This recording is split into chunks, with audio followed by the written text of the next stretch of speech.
जमीन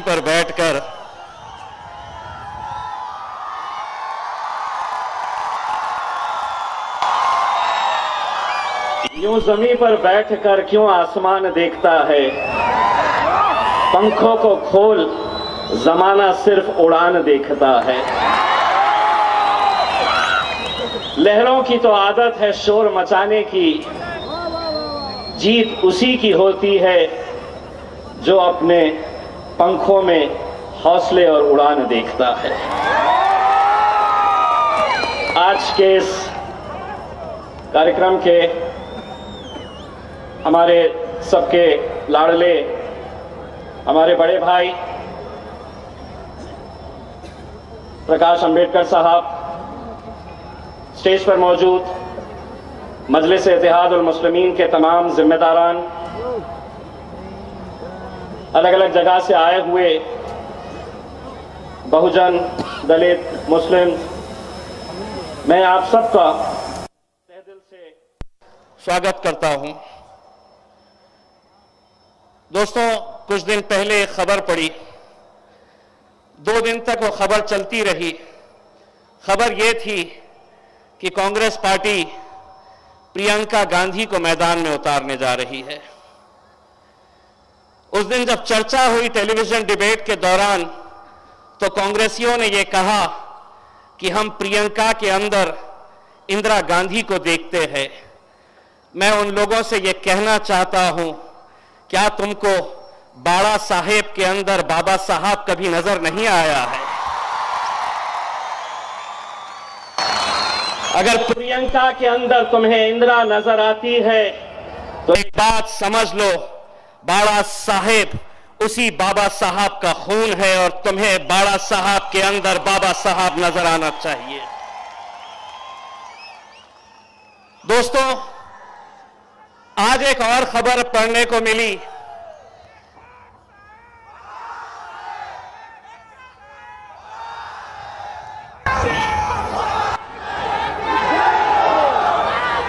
एकच साहेब और अब की बार बनेगी तो किसकी सरकार? अब की बार अंबेडकर सरकार। दोस्तों, आज एक और एक खबर पढ़ने को मिली और यह बड़ी चिंता करने वाली खबर है। भाजपा के केंद्रीय मंत्री, वरिष्ठ नेता नितिन गडकरी साहब ने कहा, इशारों में अपने प्रधानमंत्री को टोला लगाया और ये कहा कि लोगों को सपने दिखाओ मत, और अगर दिखा दिए तो वो सपने पूरे करो, और अगर नहीं करे तो पब्लिक रोड के ऊपर धुलाई करेगी। ये हमने कहा? हमने नहीं कहा। किसने कहा? इशारा किसकी तरफ था? हम पुलिस वालों से अनुरोध करेंगे, भाजपा वालों को संरक्षण दो, पब्लिक का कुछ पता नहीं है। सपने बहुत दिखाए थे, बहुत सपने दिखाए थे, ये करेंगे वो करेंगे, कुछ किए? क्या किए? तो सिर्फ विदेश। रोज उठते अपने सेक्रेटरी को बुलाते, एक आध कोई देश बचा हुआ है, चलो जाकर आएंगे।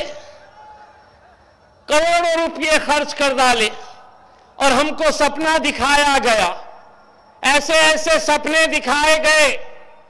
हर रोज मेरी पत्नी जब उठती है तो नींद में से उठते ही अपना मैसेज चेक करती है मोबाइल के अंदर कि कहीं बैंक से मैसेज आया होगा कि 15 लाख रुपए जमा हो गए हैं। हमको भी सपना दिखाया गया, और जो पब्लिक धुलाई करेंगी उसके अंदर मेरी पत्नी भी रहने वाली है। मेरे भाई, आज यहां पर यह सरों का समंदर जो दिखाई दे रहा है, वो सरों का समंदर इस बात की गवाही दे रहा है कि पिछले 70 सालों से जिन समाजों को महज एक रबर स्टैंड की तरह इस्तेमाल किया गया था, आज वो अपना हक मांगने के लिए खड़े हैं। आज वो ये सवाल कर रहे हैं कि क्या वजह है कि हमारे अपने में से कोई लोकसभा तक नहीं पहुंच पाता, कोई विधानसभा तक नहीं पहुंच पाता।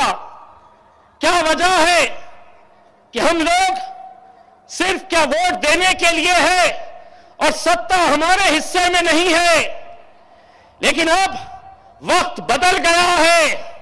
2019 अगर किसी का वक्त रहेगा, अगर 2019 के अंदर अगर किसी की चलेगी तो सिर्फ बाबा साहेब अंबेडकर और असद अवैसी साहब की चलेगी। दोस्तों, मुझे मालूम है कि पिंपरी चिंचवड़ के बहुत सारे लोग ये उम्मीद कर रहे थे कि बैरिस्टर असदुद्दीन अवैसी साहब ने भी आना चाहिए, वो आने वाले थे।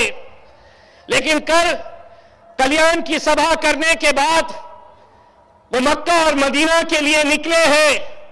मैं पिंपरी की आवाम को यकीन दिलाऊंगा कि इंशाअल्लाह हम बहुत जल्द असद अवैसी साहब को आपकी सरजमीन के ऊपर हम लेकर आएंगे। दोस्तों, नांदेड़ की सभा आपने अगर सुनी होगी तो बैरिस्टर असदुद्दीन अवैसी साहब ने कहा कि कांग्रेसियों, राष्ट्रवादी कांग्रेस, तुम्हें अगर मजलिस से नफरत है, तुम्हें अगर एलर्जी है बैरिस्टर असदुद्दीन अवैसी साहब से, तो मैं तुमको जबान देता हूं कि मैं हट जाऊंगा।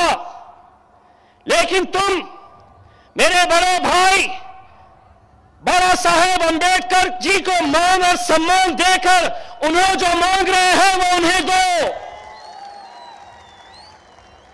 दोस्तों, बहुत सारे मेरे दलित भाइयों ने, अंबेडकरी जनता ने सोशल मीडिया के ऊपर यह लिखा और अपनी खुशी का इजहार किया कि जिस इंसान के बारे में यह बताया जाता है कि यह भड़काऊ भाषण देता है, अगर आज इस मुल्क के अंदर अगर उन्होंने एक फैसला लिया है कि वो बाबा साहब के साथ खड़े रहेंगे, तो उसके पीछे सिर्फ एक ही मकसद है, हमें सत्ता नहीं चाहिए, हम इस मुल्क के संविधान को बचाना चाहते हैं। ये हमारा मकसद है, ये हमारी कोशिश है। कल इस राज्य के मुख्यमंत्री देवेंद्र फडणवीस साहब औरंगाबाद शहर में डॉक्टर हेडगेवार हॉस्पिटल के बंद हॉल में राष्ट्रीय स्वयंसेवक संघ के प्रमुख पदाधिकारियों के साथ, भाजपा के बड़े नेताओं के साथ 5 घंटे तक चर्चा किए। चर्चा क्या थी ये किसी को पता नहीं, लेकिन रात में एक कार्यक्रम के दौरान उस मीटिंग में मौजूद एक भारतीय जनता पार्टी के नेता ने मुझसे पूछा, ये बताओ तुम्हारा इनके साथ आगे क्या होने वाला है। मैंने उसकी तरफ देखकर मुस्कुराया और कहा, हमारा क्या होने वाला है ये तुमको पता नहीं, लेकिन तुम्हारी वाट लगने वाली है ये हमको अच्छी तरह से पता है। और इंशाअल्लाह तुम्हारी अगर कोई वाट लगाएगा तो वो एक ही आदमी है जिसके बारे में कहा जाता है, एक ही साहेब। दोस्तों, आज बहुत सारे लोगों को बहुत तकलीफें हो रही है, बहुत कोशिशें हो रही है। बाबा साहेब ने यही कांग्रेस, यही राष्ट्रवादी से कहा कि हमको 12 सीटें दो, वो सीटें जो पिछले 15-20 सालों से तुम जीत के नहीं आए हैं और आगे भी जीतने की कोई उम्मीद नहीं है। ओपन प्लेटफॉर्म के अंदर ये बात कही, लेकिन बार बार कांग्रेस के नेता, राष्ट्रवादी के नेता यही कह रहे हैं, आमची चर्चा सुरू आहे, अरे कसली चर्चा सुरू आहे.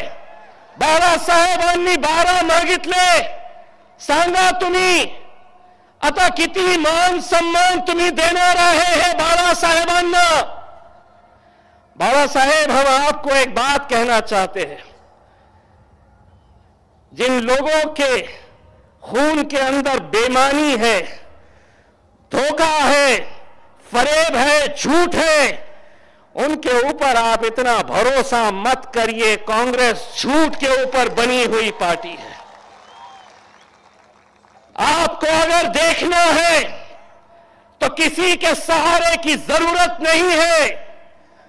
बाला साहेब, आपने एक ऐसा संकल्प लिया है कि आज पूरे महाराष्ट्र का दलित समाज, मुसलमान और बहुजन अगर किसी एक आवाज के ऊपर इकट्ठा होता है तो वो है सिर्फ बाला साहेब अंबेडकर जी की आवाज. लेकिन मेरे भाइयों, मैं बाला साहब जी को एक बात और कहना चाहता हूं, और ये आप लोगों की तरफ से कहना चाहता हूं. बाला साहेब, आपको मैं ये कहना चाहता हूं कि हो गया हूं मशहूर तो जाहिर है इल्जाम 100 तरह के मेरे सर भी आएंगे. हो गया हूं मशहूर तो जाहिर है इल्जाम 100 तरह के मेरे सर भी आएंगे. थोड़ा अपनी चाल बदल कर चलो बाला साहेब. अगर सीधे चले तो मुमकिन है पीठ में खंजर भी आएंगे. हमको यह तय करना है कि हमको किसके साथ जाना है. और आज अगर ये समझ रहे हैं कि बाला साहब को 1 सीट 2 सीट दे देंगे तो हम खैरातों के ऊपर पलने वाले नहीं हैं. अब हम अपनी ताकत बनाएंगे और अपनी ताकत के ऊपर इंशाअल्लाह विधानसभा के ऊपर नीला, हरा और पीला झंडा हम लहराएंगे.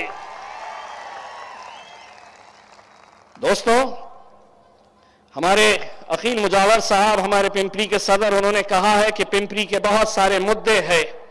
उन्होंने मुझसे यह अपील की है कि मैंने विधानसभा के अंदर ये मुद्दों को उठाना चाहिए. मैं अकील साहब आपको कहना चाहूंगा, चंद महीने रुक जाइए. मेरी जरूरत नहीं पड़ेगी. इंशाअल्लाह आपके अपने आमदार खुद यहां से आपके चुनकर आएंगे और वो आवाज उठाएंगे वहां पर. अभी माने साहब ने हमारे देश के वजीर आजम के बारे में बहुत कुछ कहा. हमारे देश के वजीर आजम प्रधानमंत्री मोदी साहब जो चुनकर आए हैं 5 साल के लिए, लेकिन समझ ऐसा रहे हैं कि अब जिंदगी भर मुझे कोई हटाने वाला नहीं है. बस इनका मकसद सिर्फ यही है कि दलितों को कैसे परेशान किया जाए, संविधान को कैसे बदला जाए, एट्रोसिटी कानून के अंदर कैसे छेड़छाड़ की जाए, ट्रिपल तलाक के मुद्दे के ऊपर मुसलमानों को कैसा परेशान किया जाए. मैं आज पिंपरी चिंचवड़ की इस जमीन से पिंपरी चिंचवड़ के नौजवानों, बुजुर्गों, मेरी मां और बहनों की तरफ से मोदी साहब तुमको एक बात कहना चाहता हूं. तुम्हें और तुम्हारी भारतीय जनता पार्टी को, आरएसएस को, बजरंग दल को, विश्व हिंदू परिषद को कान खोलकर सुनो. जितना कि तुम्हारा है उतना ही हमारा है. यह मुल्क तुम्हारे बाप की जागीर नहीं है. यह मुल्क तुम्हारे बाप की जागीर नहीं है.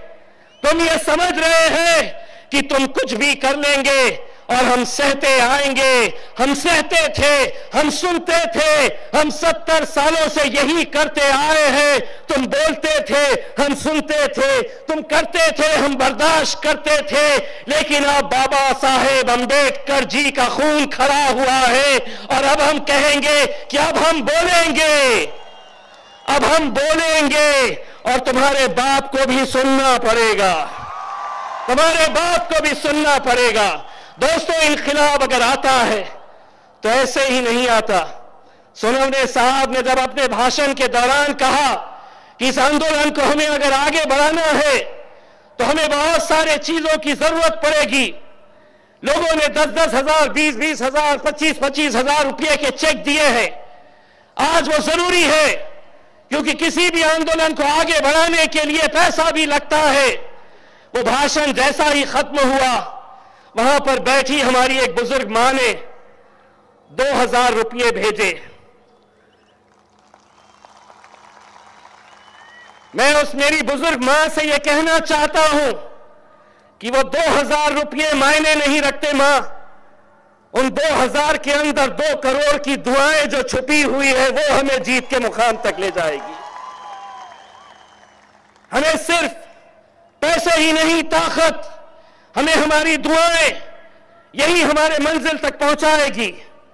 और हम उम्मीद करते हैं कि जो एक फैसला बाबा साहब ने लिया है हम उसे आगे लेकर जाएंगे। दोस्तों, हमें पूरा यकीन है कि ये जो गठबंधन हुआ है, पहले बाबा साहब से लोग पूछते थे कि आप MIM के साथ कैसा चले गए। हमसे पूछते थे कि आप क्या बाबा साहब के साथ जाएंगे, क्या आप उनके साथ रहेंगे।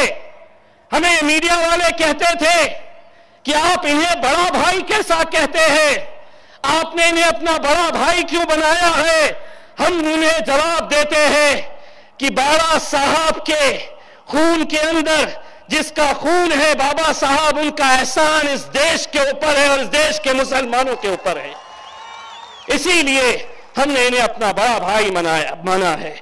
बस यही उम्मीद करते हैं कि बहुत सारी साजिशें हो रही है, बहुत सारे नेताओं के कीमत बढ़ चुके हैं। खास तौर से देखिए, ये हकीकत है, ये सच्चाई है, बात कड़वी है लेकिन सच्ची है। अगर सबसे ज्यादा दलाल अगर किसी कौम में पाए जाते हैं तो वो मुसलमानों के अंदर पाए जाते हैं।